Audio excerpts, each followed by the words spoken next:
Okay, folks, today we're on the way to, where are we going? Florida Aquarium. To the Florida Aquarium. Downtown Tampa. It's the only place we can catch any fish. The only place we can see fish and catch fish.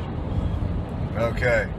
And what the deal is they have a Tampa pass, which we're going to tell you about, that actually there are 6 places you can go, but you have to pick 5. And it started out, it cost $106 for this ticket to get you in 5 places, which was a real good idea. And they wanted you to buy it before March 1st because they had a special deal going on.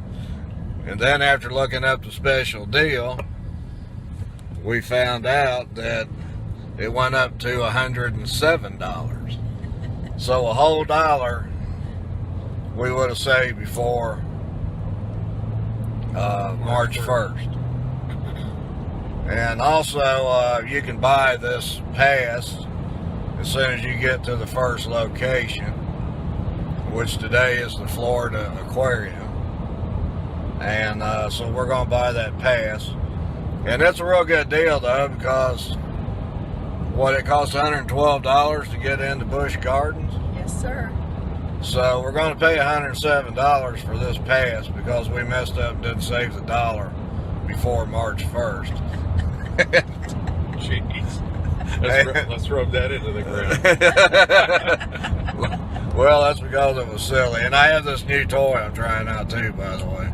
I bought a cheap gimbal at Walmart. But, so we're going to go to these 5 places and use that pass. And so that's what this is all about. So just hang in there. There are going to be videos to come. Here are the normal ticket prices. So we just bought that $107 ticket, and general admission here would have been $28.95. So subtract that from $107 already. This is the Florida Aquarium, my first stop.